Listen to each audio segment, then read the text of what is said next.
강원 지역에 발생한 사상 최악의 산불로 일찌감치 국가 재난사태가 선포됐습니다. 네, 주불진화는 마무리됐지만 잔불까지 완전히 정리가 되려면 시간이 좀 더 걸릴 것으로 보입니다. 이영주 서울시립대 소방방재학과 교수 그리고 조은지 기자와 함께 현재 산불 상황 정리해 보겠습니다. 두 분 어서 오십시오. 안녕하십니까. 자, 앞서서 취재 기자로부터 산불 상황을 들었습니다만은 네. 지금 고성과 강릉은 완전 진화된 상태고 네. 인제는 아직도 진화 작업이 진행 중이에요. 다시 한번 좀 정리를 해주시죠. 네, 동해안 산불이라고 뭉뚱그려서 말합니다만 크게 세 군데서 불이 난 거잖아요. 네. 고성, 속초, 강릉, 동해 그리고 인제입니다. 그래서 고성, 속초 보면 오늘 오전에 100% 진화가 됐고요. 강릉, 동해도 오후 5시를 기준으로 100% 진화가 됐습니다. 하지만 인제는 지금 제가 방금 전까지 확인해 본 결과 85% 진화가 됐다고 하더라고요. 예. 정상부에 산불이 아직 남아 있다고 합니다. 하지만 암벽이라서 사람이 들어가거나 어떻게 끌 수 있는 그런 장소가 아니라고 해요. 그래서 예. 불이 보이는 지역에서 야간 감시조 10명이 투입돼가지고 상황을 주시하기로 했고요. 민가로 번지지 않도록 소방차 배치하고 인명재산 피해를 예방하는 정도에서 지금 현재 지켜보는 상황이고요. 당장 내일 새벽 6시 10분 일출과 동시에 헬기 6대를 동시에 투입해서 불을 끄기로 했습니다. 또 지상 진화대도 453명이 투입될 예정입니다. 예, 말씀하신 것처럼 정상부에 아직 불길이 남아있는 상태입니다. 혹시 아직은 정리되지 못한 잔불 혹은 남아있는 불씨가 다시 크게 번질 가능성에 대해서는 어떻게 진단하십니까? 예, 이미 이제 완료된 이를테면 진압이 어느 정도 완료된 이런 상황이라 하더라도요. 예. 사실은 이제 사람들이 일일이 확인하면서 잔불들을 다 정리를 해야 되거든요. 예. 근데 이런 부분들이 사실은 이제 눈에 안 보이는 곳에 남아 있는 불티 같은 것들이 밤에 이제 더 강해지는 바람 이런 것들 때문에 재발화돼서 또 다시 산불이 발생하는 경우들도 심심치 않게 있거든요. 네. 그래서 사실은 완전히 진화됐다고 하는 고성 이런 지역도 사실은 오늘 밤을 잘 좀 확인을 해야 될 필요가 있고요. 아직도 불이 남아 있는 곳으로 되어 있는 인제 같은 경우는 네. 또 밤에 강풍을 해서 다른 쪽으로 또 빠르게 확산될 수 있는 가능성 이런 부분들도 항상 조심을 해야 돼서 100%라고 하는 부분들을 상당히 저희가 어떻게 보면 조심스럽게 접근을 해야 될 필요가 있습니다. 아, 네. 그래요? 완전 진화라고 해서 지금 안심할 상황은 아니라는 네, 일단은 얘기네요? 보이는 불들은 다 진화가 됐다고 해서 100%라고 하지만 사실은 넓은 면적에 일일이 그런 불씨들이 남아 있는지를 확인을 못하는 상황, 또 확인이 안 된 불씨들이 남아 있을 수 있거든요. 그래서 오늘 밤만 잘 넘어간다면 내일 마무리 작업들을 할 수가 있는데 네. 밤 사이에는 적극적인 진압이 안 되기 때문에 네. 이러한 상황에서 재발화가 하는 경우에 또 화재가 어느 정도 다시 커질 수가 있거든요. 네. 그래서 내일 아침까지 이러한 부분들의 화재 지금 현재 진압된 상태가 유지가 된다면 내일 중으로는 어느 정도 대부분 완료가 될 수 있을 것으로 예, 이렇게 조은지 생각하고 기자가 조금 전에 얘기를 했습니다만은 인제 지역의 경우 85%가 지금 진화되어 있는 상황인데 깊은 산 속에 지금 불길이 아직 남아 있단 말이에요. 지금 네. 상황에서는 진화 작업을 펼칠 수는 없는 거죠. 예, 맞습니다. 왜냐하면 헬기 같은 경우에 야간에 이런 진압을 하기에는 굉장히 어려운 환경이기 때문에요. 야간에는 진압 활동이 이제 금지되어 있습니다. 그래서 이런 부분들이 진압을 적극적으로 할 수 없고 또 이를테면 소방대라든지 이런 부분을 접근하기에는 여기에 이제 산악지형 이렇게 돼 있기 때문에 실제적으로 지금 할 수 있는 진압 작업은 없고 다만 아까 말씀하셨듯이 감시원들을 배치해서 화재가 어느 쪽으로 특정하게 또 확산이 되는지 또 바람의 영향을 받는지 이런 것들을 예의주시하면서 주변 상황들을 살피는 그런 정도라고 보시면 되겠습니다. 예. 제가 지금 가지고 있는 게 중앙재난안전대책본부에서 나온 19시에 나온 지금까지의 예. 가장 빠른 최신 상황을 써 있는데요. 여기도 네네. 보면 진화율 100% 옆에 가로 열고 잔불 정리, 뒷불 감시 이렇게 되어 있어요. 그러니까 아, 말씀하신 대로 이게 불씨가 어디에 숨어 있을지 모르니까 또 예. 저희가 늘 말하지만 꺼진 불도 다시 보자. 그게 다 이유가 있는 거잖아요. 그래서 예. 이 옆에도 100%지만 이 단서가 남아있는 자체가 사실 확인을 더 할 필요가 있고 오늘 밤이 고비가 되지 않을까 이렇게 많이들 얘기를 하고 있는 것 같습니다. 예. 지금 내일 오후에 비 소식이 있기는 하지만 그 양이 많지는 않은 것 같습니다. 하지만 그래도 비가 조금은 촉촉하게 땅을 좀 적시기 때문에 비가 내리고 나면 그래도 좀 안심할 단계다 저희가 이렇게 봐도 되는 겁니까? 예, 어느 정도 아주 메마른 상태였기 때문에 어느 정도 적셔줄 수 있다면 이런 부분들은 어느 정도 기능을 할 수 있을 것으로 보고요. 또 네. 이제 화재가 막 계속되는 상황인데 이런 이제 비가 조금 온다면 사실 별 영향은 없겠지만 실제적으로 어느 정도 정리가 된 상태의 비가 좀 내려준다면 예. 그래도 이런 뒷불이 발생하거나 이런 부분들에 대해서는 상당히 어느 정도 효과가 있지 않을까 기대가 됩니다. 다만 이제 강수량이 조금 더 많이 됐으면 하는 그런 바람은 좀 있겠죠. 네. 예. 자, 산불 진화 작업이 이제 서서히 마무리 작업으로 계속 이동이 되고 있고 인제는 아직 뭐 불이 많이 좀 남아 있는 것 같습니다만은 네. 피해 규모가 조금씩 드러나고 있죠. 네, 뭐 사상 최대라고들 하루 종일 떠들었잖아요. 맞는데요. 일단 인명 피해 먼저 말하면 사망 1명. 그래도 이 불행 중 다행이라고 물론 그 한 분은 안타깝게 되었습니다만 이렇게 사상 최대의 상황에서는 그나마 예. 뭐 불행 중 다행이라고 할 수 있을 것 같고요. 재산 피해나 뭐 이런 나머지 같은 것들은 아직 조사가 100% 될 수가 없는 상황이죠. 네. 보면 뭐 축구장 735배 그 규모의 임야가 잿더미가 됐습니다. 총 525헥타르인데요. 고성속초 그쪽이 250, 또 강릉 예. 동해가 250헥타르가 탔고 인제도 25헥타르 정도 탔다고 합니다. 2005년 낙산사가 불탔던 그 양양 낙산 화재 그리고 2017년 강릉 산불과는 비교도 되지 않는 규모라고 합니다. 네. 보면 어제 뭐 불바다처럼 엄청 무서운 상황이었는데 4천 명 정도가 대피를 했었고요. 현재도 275명 정도가 대피한 상태라고 합니다. 예.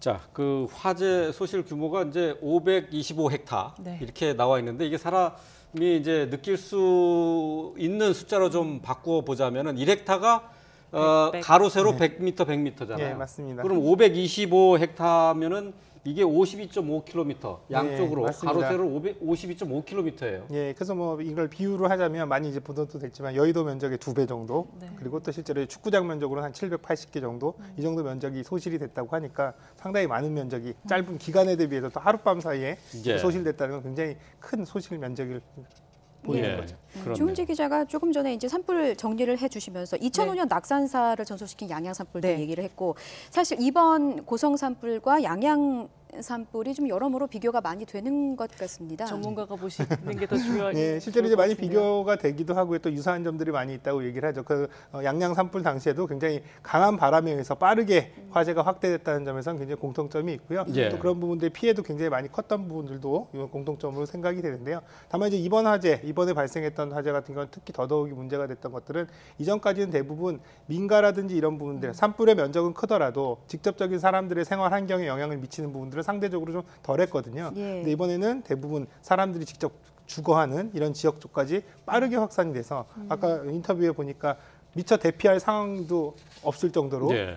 바로 이런 피해가 미치는 이런 상황들이 돼서 오히려 인적인 피해, 또 사람들이 이런 부분들 복구하는 과정들 이런 부분들에는 훨씬 더 많은 노력이 필요한 상황이라고 보겠습니다. 네, 네. 이렇게까지 피해가 클 수밖에 없었던 원인으로 여러 가지가 꼽히고 있는데 그 부분도 좀 정리를 해주시죠. 예, 우선 기본적으로는 뭐 가장 건조한 이런 시기에 이를테면 최근에 들어서는 우리나라가 수년 동안 이런 4월 달, 5월 달에 이런 이 갈수기 또 이런 건조한 기후들이 굉장히 오랫동안 지속이 되거든요. 올해도 다른 해와 다름없이 굉장히 오랫동안 이런 건조한 기후 상태가 된 예. 상황에서 또 그리고 여기서 이제 많이 얘기하는 양간지풍 이런 예. 부분들로 해서 강풍이 굉장히 동반되는 이런 상황. 그러니까 건조하고 바람이 굉장히 강한 상황에서 불이 났기 때문에 이런 부분들. 또 그다음에 이제 이 주변의 산에 있는 대부분 조림 자체가 이를테면 침엽수림으로 돼 있어 화재에 취약했다는 부분들도 지적이 될 수가 예. 있고요. 또 특히 이제 밤에 발생을 했기 때문에 아까 말씀드린 대로 밤에는 적극적인 진압 자체가 불가능하기 때문에요. 아침까지 그냥 타는 이런 상태를 그냥 지켜볼 수밖에 없었던 상황들 네. 이런 것들이 복합적으로 중복이 되면서 굉장히 큰 화재와 피해로 이어지지 않았나 싶습니다. 예, 그렇군요. 자, 산불 규모가 역대급이다 보니까 그만큼 이 화재 진압을 위해서 동원된 인력 또 장비도 그만큼 또 많지 않았습니까? 네, 보니까 이게 제가 최신 상황이라고 아까 말씀드렸는데 예. 15,382명이 최종 동원됐다고 해요. 고성속초에 9,200여 명이 왔고 강릉에는 5,575명, 인제도 500여 명이 투입이 됐습니다. 예. 헬기 뭐 진화차 뭐 할 것 없이 다 모여드렸잖아요. 예. 어제 보면 그 최고 대응 단계인 3단계가 발동이 됐습니다. 그 뭐 나름 네. 한번 화면을 한번 보고 설명을 해주시죠. 네, 소방차가 더 늘지 않았나 싶은데요. 현장 인력이 15,881명이라고 나왔는데 더 업데이트 됐나 봅니다. 제가 예. 갖고 있는 실력보다 이 예. 자료보다. 네, 이것도 역대 최대였는데 이 자료는 더 역대 최대인 걸 보면 계속 예. 늘어나고 있고 아마 교대 작업을 하면서 계속 투입이 되고 있는 게 아닌가 싶네요. 예. 소방서뿐만 아니라 경찰 또 그리고 군에서도 네. 동원이 돼서 진화 작업을 도왔어요. 네, 하다못해 뭐 그 대피소에 있는 뭐 배식하시는 분들까지 다 이런 인력으로 집계가 되기 때문에 네. 그 뭐 전국 그 대응 3단계라고 하면 전국에 있는 소방관리 인원들이 다 모이는 거잖아요. 네. 그거 플러스 거기에 있는 뭐 이재민 시설, 정부 지원 시설, 대피, 뭐 대책 본부 등등 이런 데 오는 지자체 분들 또 관계 기관이 엄청 많기 때문에 뭐 이럴 수밖에 없지 않나 싶습니다. 예. 네, 뭐 어쨌든 역대 최대 규모의 인력이 투입이 된 상황인데요. 건물 화재와 비교를 했을 때 사실 산불 진화 작업은 조금 다를 것 같다는 생각도 예. 듭니다. 좀 비교를 좀 부탁드릴게요. 실제로 이제 건물 화재의 경우에는 이를테면 그 안에서의 일단 골든 타임이라고 하는 시간이라는 것도 굉장히 짧죠. 그래서 현장에 빠르게 도착해야 되고 또 인명 구조라든지 화재 진압이 즉각적으로 이루어질 수가 있는데요. 네. 산불 같은 경우는 실제로 이제 화재가 발생한 이후에 화재가 급속도로 확대가 되면서 화재가 발생하는 그 피해 면적 단위가 굉장히 크고요. 또 화재가 굉장히 강하기 때문에 일반적인 건축물의 화재처럼 이렇게 쉽게 진압을 할 수가 없습니다. 예. 그리고 또 진압할 수 있는 도구라고 하는 것들이 수단이라고 하는 것들이 헬기를 이용한 이런 이제 주수라든지 이런 부분들로 굉장히 제한되기 때문에 화재에 관련된 부분들의 어떤 대응력 같은 것들이 굉장히 어렵습니다. 네. 그래서 이런 특성들이 있는 반면에 또 야간이 되는 것, 또 굉장히 오랜 기간 동안에 화재 진압이 이루어지고 또 야간에는 또 이런 진압이 이루어질 수 없는 점 이런 것들을 봤을 때는 사실은 사람이 이걸 일일이 끌 수 있는 이런 영역으로 보기는 상당히 어렵습니다. 그럼에도 불구하고 사실 짧은 기간에 오늘 하루 동안에 소방력이라든지 또 민간 이런 인간인들까지 다 포함해서 집중적으로 이런 부분들 화재 진압을 상당 부분 성공한 것으로 봤을 때는 굉장히 이번에는 진압이라든지 이런 부분들이 체계적으로 잘 효율적으로 이루어졌다라고 말할 수 있겠습니다. 예. 네.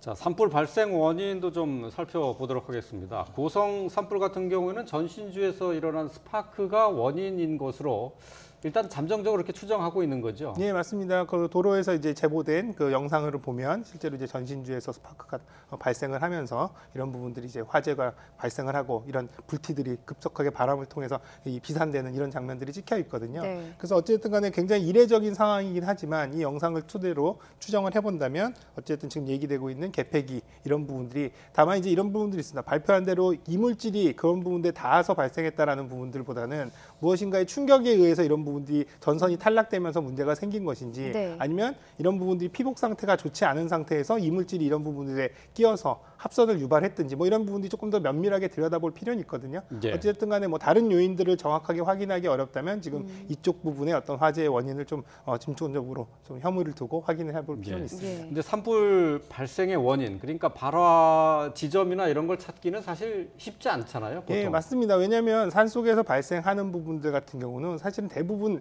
사람에 의한 실수라고 하는 부분들도 누군가가 그런 부분들을 목격했다거나 이런 예. 부분들에 의존할 수밖에 없고요. 예. 실제로 이미 화재가 발생한 이후에 그런 부분들 또 전소가 되거나 화재 면적이 워낙 넓기 때문에 최초의 화재가 발생한 위치 자체도 추정하는 것도 굉장히 어렵거든요. 그래서 그런 측면에서는 이번에 그 전신주에서 이런 스파크가 이렇게 이제 튀는 장면이 이렇게 영상이 이제 확보된 것들은 굉장히 좀 이례적인 상황이라고 보겠습니다. 예. 지금 말씀하신 고성속초 같은 경우는 그 개폐기인데 나머지 강릉동이나 인제 같은 경우는 조사 중이라고 좀 수사기관이 말을 아끼고 있어서 네. 실화 가능성도 좀 예. 조심스럽게 제기되고 아마도 있습니다. 이렇게 대부분 산불은 이제 조사 중인데 결론은 사실은 확인을 못하는 경우들이 대부분 많습니다. 인재로 아. 추정할 뿐이죠. 예. 발화 원인을 알지 못하고 그 조사가 끝나는 경우도 예, 그러니까 많이 이런 것들을 있군요. 목격자를 찾든지 아니면 그런 정황에 관련된 부분들을 지금 이제 확인하는 과정들을 조사라고 하는데요. 그걸 특정한 사람들을 이제 이를테면 특정해서 조사를 하는 부분들이 아니기 때문에 이렇게 조사를 해서도 그런 부분들의 정황을 확인할 수 없는 경우에 원인 미상이 되는 경우들